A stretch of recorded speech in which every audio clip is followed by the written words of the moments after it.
Assalamualaikum warahmatullahi wabarakatuh. Perkenalkan, nama saya Delia. Saya dari Prodi PAI semester 3. Saya berkuliah di Sekolah Tinggi Ilmu Tarbiyah Hamzah Mansuri, Kota Sulu Salam. Di sini saya akan sedikit menjelaskan tentang makalah saya yang berjudul Studi Kawasan Islam. Studi kawasan Islam adalah kajian yang tampaknya bisa menjelaskan bagaimana situasi sekarang ini terjadi. Karena fokus materi kajiannya itu tentang berbagai area mengenai kawasan dunia Islam. Dan lingkup yang ada dicoba diurai di dalamnya. Mulai dari pertumbuhan, perkembangan, serta ciri-ciri karakteristik sosial budaya yang ada di dalamnya. Termasuk juga tentang faktor-faktor pendukung bagi munculnya berbagai ciri dan karakter serta pertumbuhan kebudayaan di masing-masing dunia kawasan Islam. Dengan demikian, secara formal, objek studinya harus meliputi aspek-aspek geografis, demografis, historis bahasa, serta berbagai perkembangan sosial dan budaya yang merupakan ciri-ciri umum dari keseluruhan perkembangan yang ada pada setiap kawasan budaya. Di sini kita akan membahas Islam dengan pendekatan studi kawasan. Adapun kawasan yang dipilih ialah Afrika Timur, Asia Tenggara, dan Cina. Baik, yang pertama yaitu Islam ke Afrika Timur. Para pendatang membawa Islam ke Afrika Timur melalui dua cara, yaitu melalui jalur darat dengan mentelusuri Sungai Nil dan melalui jalur laut dengan menyeberangi Laut Merah atau Samudra Hindia.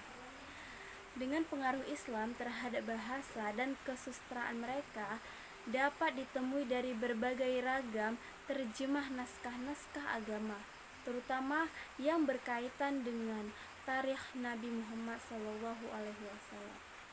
Islam di Sudan yang disebarkan oleh orang-orang suci di Mesir dan Arab dengan pendekatan kultural dan struktural.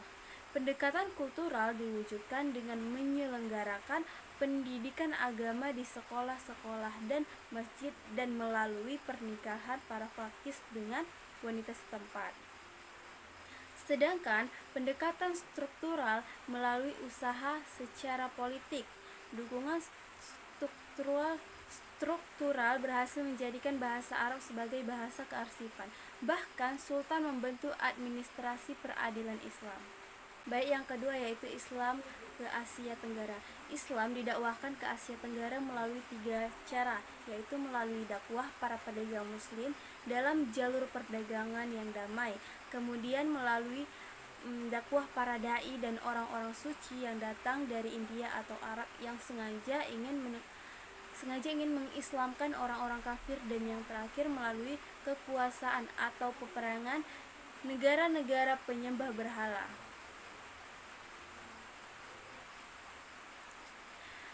Penetrasi Islam di Asia Tenggara secara umum melalui tiga tahap.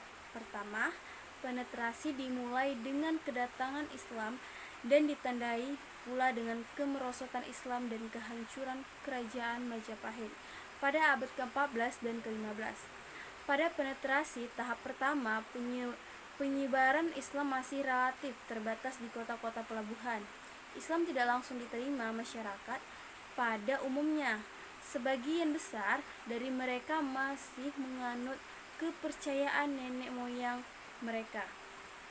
Meskipun demikian, pada abad ke-18, lembaga-lembaga Islam yang vital seperti Menasah Aceh, Surau Minangkabau, dan Menanjung Melaya, dan pesantren Jawa mulai mapan, walaupun kebanyakan masih tetap kubu-kubu tasawuf.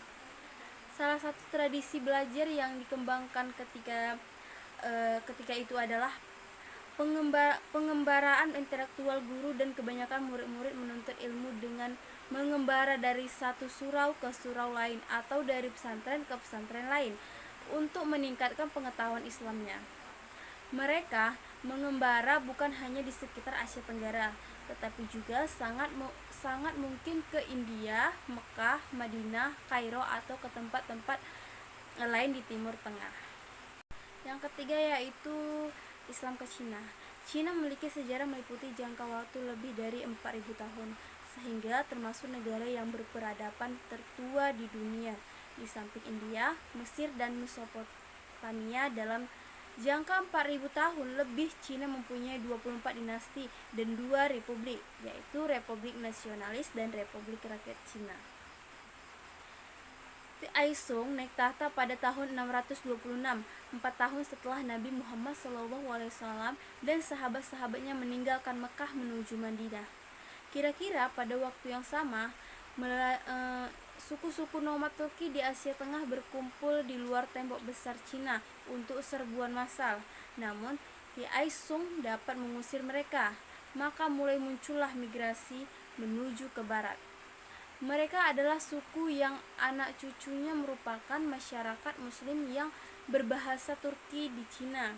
Berbeda dengan orang-orang Muslim Hui yang berbahasa Cina dari daerah selatan dan tengah. Mungkin hanya itu yang bisa saya sampaikan. Lebih dan kurangnya saya mohon maaf. Wassalamualaikum warahmatullahi wabarakatuh.